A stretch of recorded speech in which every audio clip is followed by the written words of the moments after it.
So during the Hasbro run of figures, we got a whole 12-inch series.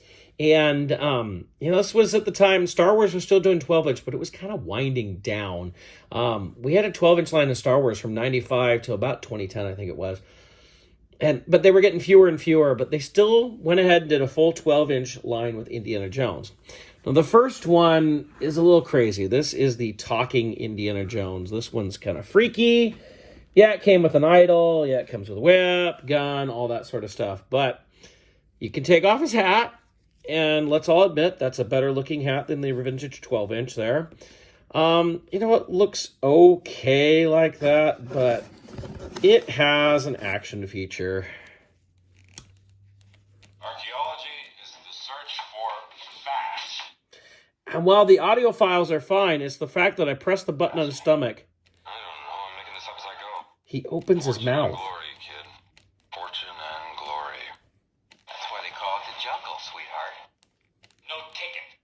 You can see there's lines from all the different movies. My name is Indiana Jones. Snakes. Why did it have to be snakes? Oh, rats. I hate these guys. I think we got a big problem.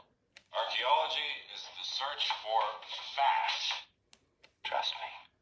I don't know. I'm making this up as I go. So as you can see, there's a lot to it. It's a very cheap-looking jacket on it. Granted, if you've watched my stuff, you saw me do the Toys McCoy, and trying to compare these two is next to nothing. You can see we have holes in his chest for the speaker and everything. It's kind of a weird figure. It's a little creepy. Let's get in on that face a little bit there. You can see how creepy that looks with the rubberized face. And if we make it move here, see. Fortune and glory, kid. See how bad that Fortune is. and glory. Kind of crazy there. We have a second indie figure with an action feature. This one's with whipping action.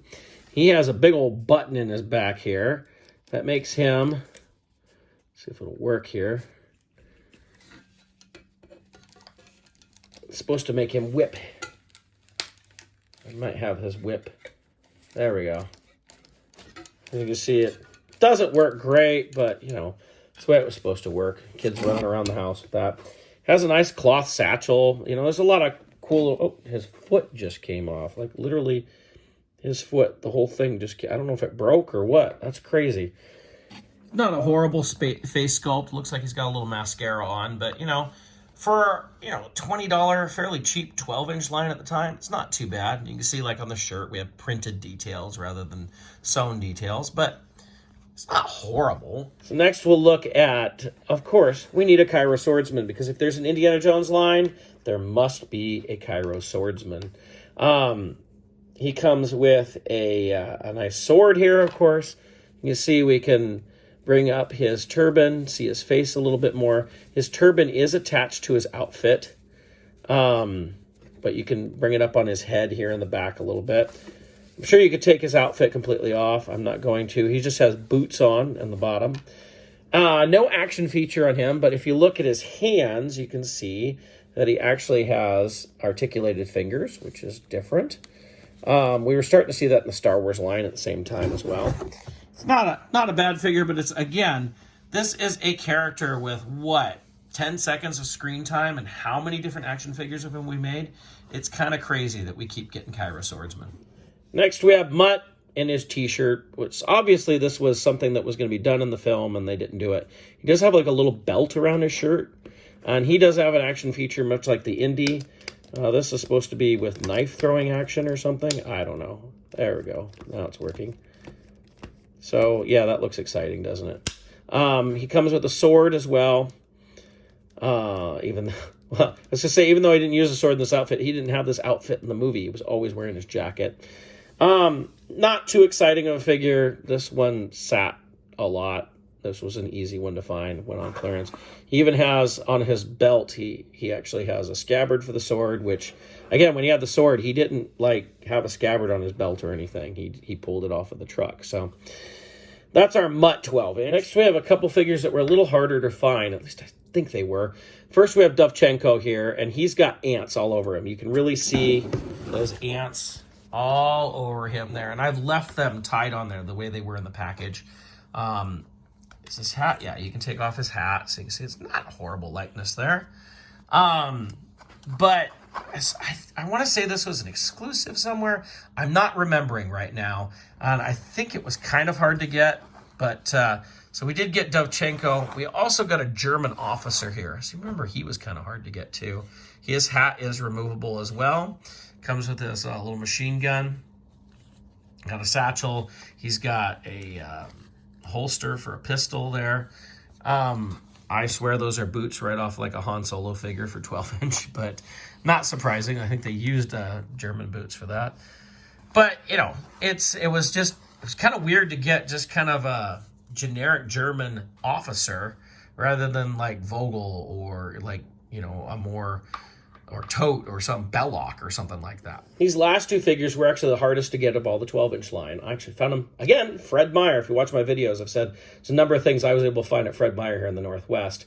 I remember seeing somebody on the Rebel Scum forum saying that they found these, and I said, where'd you find them? And he messaged me to let me know where they were at Fred Meyer, so I went to my local Fred Meyer, and sure enough, there they were. So we have Indy in the German disguise. He has a cloth hat, and you can see he's got a little bit of, I don't want to say damage, he's hurt on his head there. He's got his rocket launcher, bazooka, whatever you want to call it, and all of his German regalia. That fits it very well. And then we have Mutt, which is virtually the same as the other Mutt figure, only now he's got his jacket on. We don't have an action feature, at least I don't think we don't. He has glasses that, of course, didn't actually end up in the movie, and his switchblade. But this was not an easy figure to come by. It was the second release of Mutt, and I mean, the first didn't go over really well, so this was in the last wave, which was not easy to find. But you can see, like, we've got details of the pins there on his lapel and everything. So while these figures weren't hard to find, or were hard to find, I did manage to pick them up to complete my 12-inch line. I've always loved 12-inch figures, even though they don't always look great. So if you collected up your stamps from your 12-inch and sent them in, I think it was 4, you could get this awesome Ark of the Covenant that's 12-inch scale. You see how shiny it is. It is vac metallized. You can open the lid. I'm not going to get in there. It's just an empty box inside. It came with the poles and everything. It is one of the coolest things that ever came with this Indiana Jones line. I love it. Like, I have the Sideshow one over here, and it is not shiny. It's just kind of a dull gold color there. So you can see there, it's just kind of a dull as compared to the very shininess that we get on this. It's nice and hefty, the Sideshow one, but I really love the Hasbro one.